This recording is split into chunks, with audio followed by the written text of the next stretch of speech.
That's a sound firemen and women are all too familiar with, letting them know it's time to gear up and head straight into the fire. In a time when departments were run much differently, firehouses used an alert system exactly like the one you just observed. Back before we had phones, we had the telegraph system, and then we had telegraph alarm boxes. So if there would be a fire, you would go to the corner where a box was, you would open the door and you would pull a lever inside. That lever would then activate a register on the watch desk. That watch desk register would punch out the number of holes that correlated to the number on the box. So our box we have here was 827 that we have working here. It was at the corner of Burnham and Sylvania down here. The watchman would then find the corner that the firebox was located and send firefighters in that direction, not knowing what they would encounter. One man who got to see it all firsthand is retired Assistant Chief Robert Swan. We had open cab fire trucks when I went on. We didn't have enclosed vehicles. The new people rode the back of the fire truck and you hung on to the rail. And we didn't have the equipment they have today as far as self-contained breathing apparatus. That's advanced tremendously. We rode in the cold and in the rain and in the snow. One of my jobs later in my career was to be the chief of training. I happened to be in charge when we hired the first women on the Toledo Fire Department. We had a class of 63 recruits, 9 of whom were females.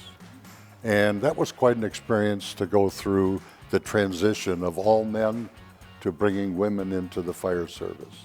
Today, the fire service in Toledo has over 60 females that are firefighter, paramedics, or firefighters, or working in some capacity in the fire business. Women weren't the only ones who faced hardship. In fact, the museum pays tribute to another group that was heavily discriminated against. We have a cabinet in the back that is dedicated to the first firefighters of color that came on the job. So you can only imagine what they went through when they first came on.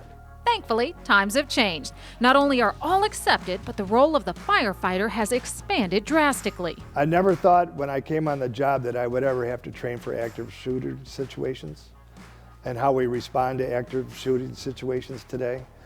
Weapons of mass destruction training, all that stuff, you never dreamed you'd be training on that and extensively training on it. Sometimes when we go out relieving, a day I might be relieving at a life squad, a particular type of ambulance. Another day I might go out relieving to an engine. So it's one of the cool things about the job too is you really never know what's going to happen, let alone from each call, but what the day might bring. You might be doing firefighting one day, you might be called for paramedic the next day, and even still, I'm sure Dennis spoke about like the confined space team or the water rescue team. You might get to do something like that during the day too, which is amazing in and of itself. But it's not all glory for these brave firefighters. In fact, the job comes with a ton of hard work, stress, and unfortunate circumstances. It's not like being a superhero. I mean, we don't wear capes and things like that. It's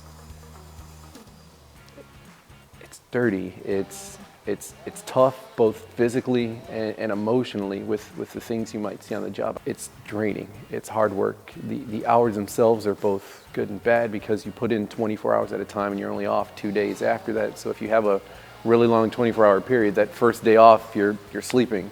It's emotional with the stuff you might see that pulls on you. I've talked to a few of the retirees who've put in many years of service, right, and they still get choked up. Which is why it is so important for the Toledo Fire Department to preserve their rich history. The more you realize how much history is important to know so we don't make the same mistakes, or to honor those people who went through some times. I don't know if I would have been a firefighter if I had to pull a fire apparatus to a scene with a rope and then sit there and hand pump it myself. It makes you appreciate how far we've come and how far we're gonna go. And I've always been instilled by my own dad from the get-go to know where you came from. And again, the only way to do that is to learn the history. And coming through the Fire Museum here, you never stop learning the history. There's always something. If it's not here today, it's going to pop up sooner or later, and you'll see it. You won't know anything about it, and you'll learn. And there's no better way to learn than taking a trip through the museum yourself. Being that it's February, I have to point out Captain Al Stewart. Doesn't look like it, but that's the first African American that was promoted in Toledo. He ran station number 8 at Indiana and Division, and he was probably one of the most respected guys on the job. He walked to work. There was a story I heard about Captain Stewart. With him and his crew, they had a television in their particular station, and they went out on a run and came back, and the television was gone. But he had so much respect in the neighborhood, and he kind of knew his neighborhood, he knew his district, which was even better. He went to a local watering hole, from what I understand, and told the people at the watering hole that he didn't know who did it, but he knows that the TV was stolen, and that after he goes on his next run, that the TV needs to be back in the station.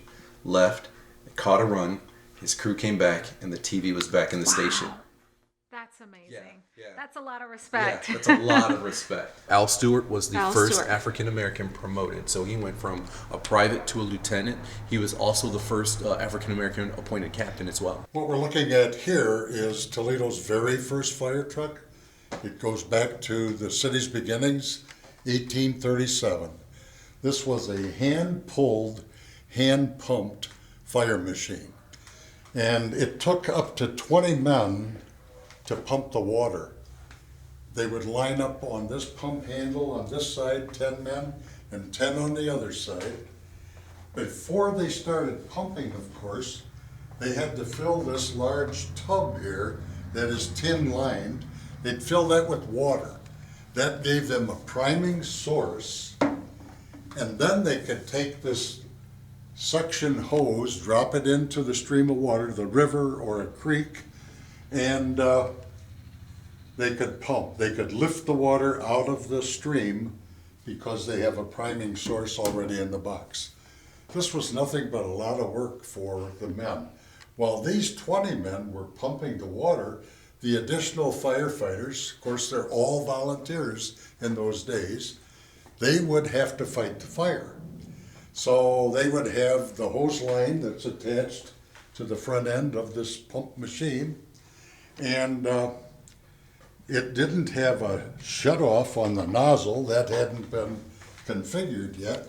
This was a straight bore tip on the hose line, and once this filled with water, they could spray the water in the house or the barn or whatever the structure was, and when they wanted to stop spraying water, they'd have to tell the men to stop pumping.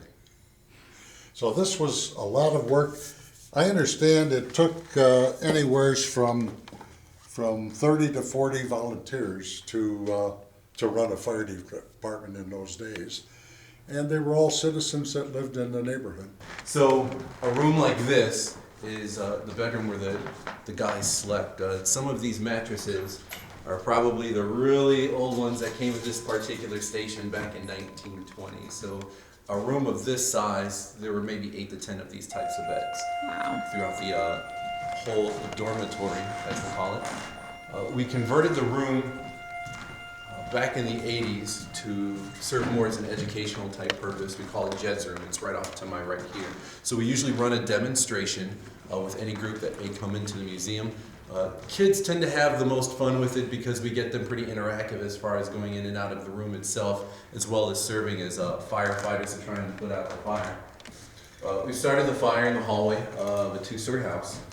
And of course the fire will make smoke, so we have a machine there that's going to start pushing out smoke. For the purposes, obviously, of a demonstration, it's a theater smoke. It's cold. It's not necessarily moving as fast. With the stuff that burns in houses nowadays, most of that smoke is going to be really hot. It's going to be black. It's going to move fast, depending on how much is burning. So you can see, that door's opening kind of slowly, how much smoke was blocked off just by having that door closed. And again, assuming the normal contents that we have in houses nowadays, black smoke, really hot, moving really fast, would be filling the room rather quickly right now. But you can kind of see with the way the smoke is moving, even with it being theater smoke, how we go through teaching whomever's here about staying low, because all your good air, your best field of vision is going to be from the lower part, because again, all the smoke is up here. All the smoke rises as it would come in. It's going to go up and up. It'll hit the ceiling before it ever comes back down to fill the actual rooms. So, I want people to come see our museum. All right, we're open from noon to 4 on Saturdays, but we will open up and tour people through the museum at any time if they have a group of 10 or more. When you get here, you're not just going to see the museum, you have to have the education upstairs. That's my job, and that's what I'm very adamant about. I'm passionate about it.